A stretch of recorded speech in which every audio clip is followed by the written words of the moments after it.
अररिया में मीडिया के सभी साथी जो समय निकाल के जन स्वराज के इस कार्यकर्ताओं के कार्यक्रम में शामिल हुए हैं, मैं आपका अररिया जन स्वराज की ओर से, यहाँ कार्यकर्ता साथियों की ओर से और मैं अपने व्यक्तिगत तौर पर आप सबका धन्यवाद कर रहा हूँ। जैसा कि आपने देखा, ये चुनाव के बाद अररिया जिला संगठन के महत्वपूर्ण साथियों के साथ पहली चर्चा है। चर्चा का परिप्रेक्ष्य ये है कि जब चुनाव परिणाम आए और परिणाम निश्चित तौर पर जन स्वराज के अनुसार नहीं आए हैं, जन स्वराज की जो सोच थी उसके विपरीत आया है, उसके बाद जन स्वराज के महत्वपूर्ण नेताओं ने, साथियों ने, हम सब ने पश्चिम चंपारण के गांधी विधिहरवा आश्रम में एक दिन का सामूहिक मौन उपवास किया था और उस दिन उपवास के बाद ये घोषणा की थी कि बिहार बदलाव के जिस संकल्प को लेकर बिहार में हम लोग आए हैं, इस प्रयास को शुरू किए हैं, उस प्रयास की ईमानदारी में, उस संकल्प से पीछे हटने का कोई सवाल नहीं है। उस प्रयास की ईमानदारी में, शुद्धता में, तीव्रता में कोई कमी नहीं आएगी और आने वाले समय में जन स्वराज अपने सभी साथियों को साथ लेकर उनके विचारों को समाहित करके बिहार के नवनिर्माण के लिए जो कुछ भी हो सकेगा, जो कुछ भी बन पड़ेगा, वो हम लोग आने वाले समय में करेंगे।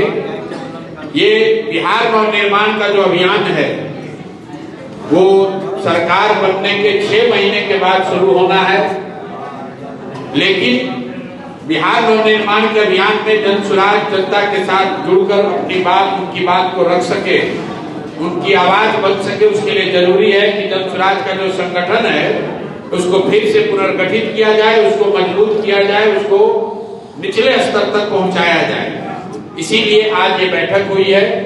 इस बैठक में चुनाव से लेकर अभी तक के सभी अनुभवों को कार्यकर्ताओं, साथियों ने साझा किया। उसके आधार पर आने वाले 2 हफ्तों में जन स्वराज के जिला स्तर के संगठन का पुनर्गठन किया जाएगा और फिर जून से पहले कोशिश करेंगे कि यहाँ वार्ड और गांव के स्तर तक जन स्वराज के संगठन को बनाकर इसको पूरी ताकत से नवनिर्माण का जो अभियान पूरे बिहार में हम लोग शुरू कर रहे हैं, उसमें अररिया जन स्वराज की भी एक बड़ी भूमिका होगी। इसीलिए आज ये संगठन की बैठक थी। आने वाले 2 महीनों में मैं 2 बार और आकर सिर्फ और सिर्फ संगठन के साथियों के साथ राय विचार करूंगा। पब्लिक से जुड़े हुए जो मुद्दे हैं जन स्वराज के साथी उठा रहे हैं, आगे भी उठाएंगे, लेकिन हम लोग का जो नवनिर्माण अभियान शुरू होना है वो जून महीने से, जब नया संगठन बन जाएगा उसी समय से हम लोग शुरू करेंगे।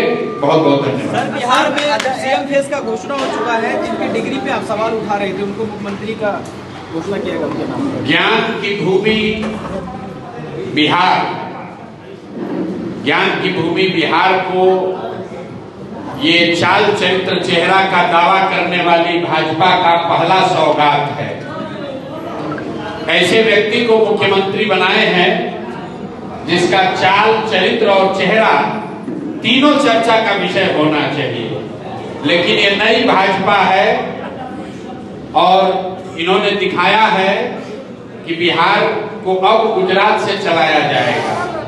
मैंने पहले भी कहा था, मुख्यमंत्री कोई भी बने, अब बिहार को गुजरात से चलाया जाएगा, गुजरात के हितों को ध्यान में रखकर चलाया जाएगा। और इसका मतलब है कि बिहार से पलायन बंद नहीं होगा। पलायन बंद इसलिए नहीं होगा कि अगर बिहार से 10-12 हजार रुपए में काम करने के लिए नौजवान लाखों की संख्या में नहीं उपलब्ध होंगे तो 30 लाख से ज्यादा लोग गुजरात में मजदूरी करने के लिए मिलेगा कहां से। तो जो आज यहाँ मुख्यमंत्री बने हैं, व्यक्ति की बात नहीं है, उनकी चाबी, उनका रिमोट कंट्रोल अमित शाह के पास होगा, जिनकी प्राथमिकता ये है कि गुजरात में 10-12 हजार रुपए में काम करने के लिए लाखों बिहार के लड़के ट्रेन में, बस में जानवरों की तरह बैठकर जाते रहें। आने वाला जो समय है उसमें गुजरात का आदमी फैक्ट्री में मालिक रहेगा और बिहार के बच्चे उन्हीं फैक्ट्रियों में मजदूरी करेंगे। इसका दोष किसी नेता और दल को नहीं है, इसके लिए हम और आप दोषी हैं क्योंकि हम लोग मोदी जी का भाषण सुन के वोट दिए हैं, हिंदू मुसलमान बनकर वोट दिए हैं, जातियों में बढ़कर वोट दिए हैं, 10,000 रुपए के लालच में वोट दिए हैं, तब उसका खामियाजा भी हम ही को और हमारे बच्चों को भुगतना पड़ेगा। जिस 10,000 की लालच में आपने वोट बेच दिया, वही 10,000 रुपए कमाने के लिए बिहार के बच्चों को जाकर गुजरात के, पंजाब के, दिल्ली के, बॉम्बे के फैक्ट्रियों में अपनी हड्डी गलानी पड़ेगी। ये दुर्भाग्य है, लेकिन गलती हुई है तो भुगतना तो पड़ेगा ही। यही बात आपको आज बताने आएंगे। सर एक लास्ट क्वेश्चन है, अपकमिंग इलेक्शन में भी यही चैलेंजेस हैं, कैसे दूर करेंगे आप? भाई चैलेंज हमको नहीं दूर करना है, चैलेंज तो बिहार की जनता को दूर करना है, उनको तय करना है कि उनको मुख्यमंत्री के तौर पर कौन चाहिए। अब चेहरा आ गया सामने, अब देख लीजिए, आपके बच्चे ग्रेजुएशन करके MA BA करके मजदूर बन रहे हैं, बेरोजगार बैठे हैं, और भाजपा के लोग 7वां फेल भी हैं, तो अब आपके राजा बन रहे हैं। ये आपके वोट का कमाल है। 5 रुपया दैनिक, 10,000 रुपया मतलब 5.5 रुपया डेली, 5.5 रुपया डेली के आधार पर आपने वोट बेचा है। आपने वोट नहीं बेचा है, अपने बच्चों का भविष्य बेचा है। आपने वोट नहीं बेचा है, अपने बच्चों का रोजगार बेचा है। आपने वोट नहीं बेचा है, अपने लिए इंदिरा आवास और अच्छी स्वास्थ्य व्यवस्था बेची है। तो अगर गलत करोगे भाई तो गलत ही होगा। कोई प्रशांत किशोर, कोई नेता, कोई दल बिहार को नहीं सुधार सकता है जब तक बिहार के लोग नहीं सुधरेंगे, जब तक सीमांचल के लोग नहीं सुधरेंगे, तब तक कोई बिहार को नहीं सुधार सकता है। बहुत बहुत धन्यवाद।